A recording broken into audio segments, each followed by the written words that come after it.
Hiya too. So for story time today, we're reading one of my favourites from Julia Donaldson, and it's The Scarecrow's Wedding. I absolutely love this one. Let's have a look what happens.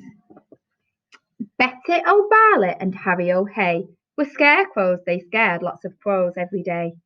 Harry loved Betty and Betty loved Harry. So Harry said, Betty, my beauty, let's marry. Let's have a wedding, the best wedding yet, a wedding that no one will ever forget.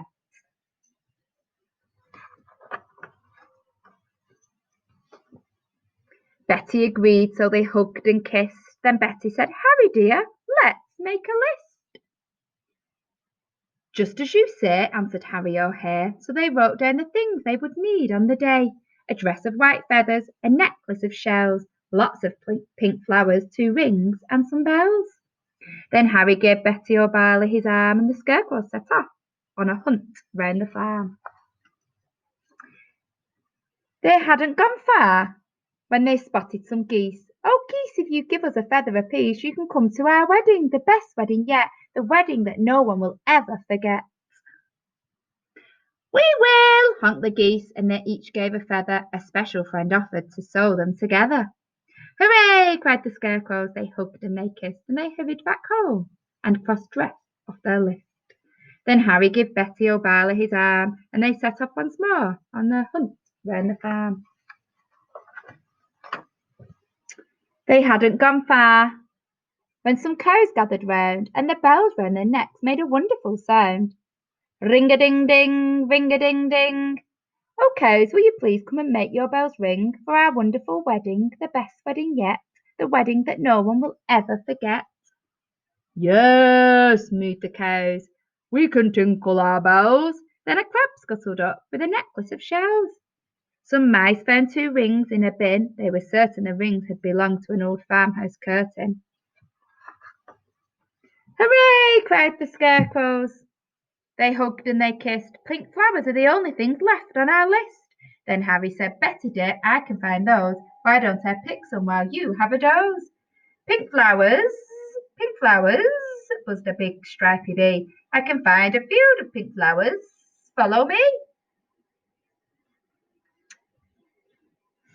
So the bee led the way, and they travelled for hours till they came to a field full of pretty pink flowers. Harry stood thinking, I won't pick them yet. I'll need to find water to keep their stalks wet.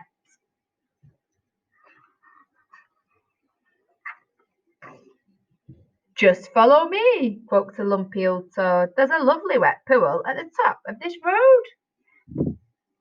They climbed up the road. It was terribly steep. Oh, I'm tired, said the toad. So they stopped for a sleep. Early next morning, they came to the pool. This water, said Harry, is beautifully cool, but now I need something to carry it in, a jug or a vase or a cup or a tin.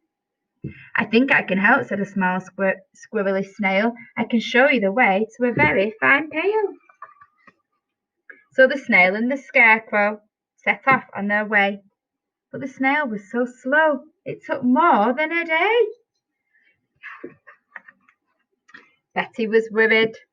What's happening to Harry? Where is the scarecrow I'm planning to marry?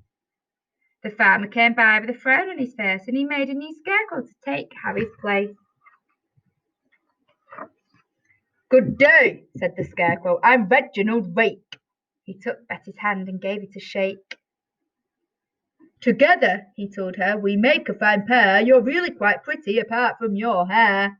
Then he jumped in the tractor and told her, Hop in, I'm a really fast driver. Let's go for a spin.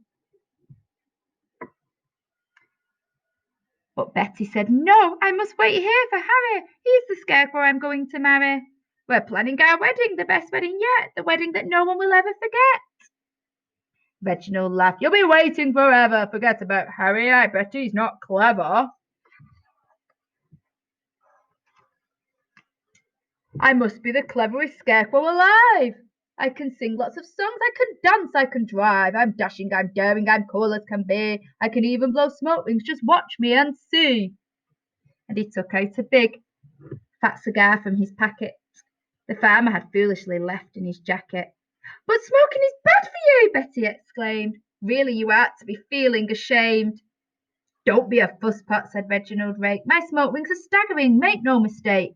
He struck up a light and he tried hard to smoke, but straight away started to splutter and choke.